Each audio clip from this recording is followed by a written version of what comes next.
Hi everybody, this is Liam Hulse and you are listening to the Market Watch Review. In today's release, we'll cover the following topics.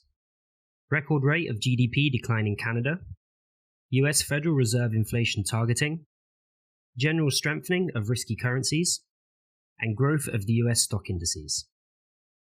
The year began with a quarantine in China and had already reached America by March. As a consequence, the main blow in the Western Hemisphere was stuck in the second quarter. Thus, Canada noted a record decline in GDP of 38.7% on an annualized basis.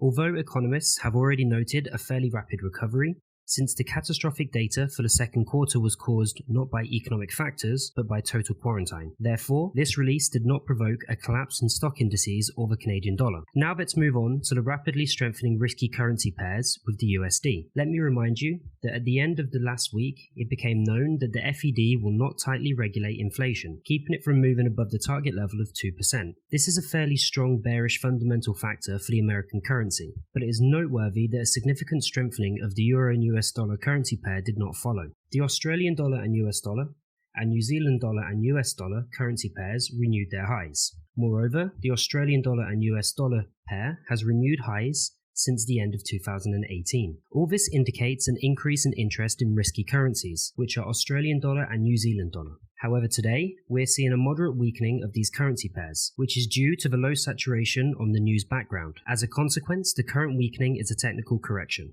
The situation is similar with the Great British Pound and US dollar currency pair, whose quotes have reached highs since the end of 2019.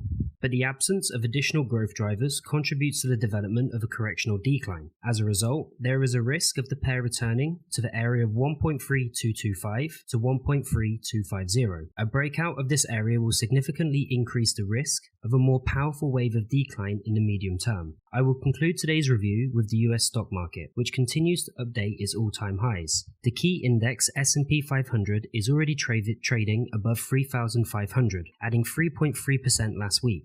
The key bullish fundamental factor remains the super soft monetary policy of the US Federal Reserve, as well as the willingness of the regulator to measure inflation above the target level of 2%. That's all for me. Closely monitor the news background and be prepared for all the surprises of the market.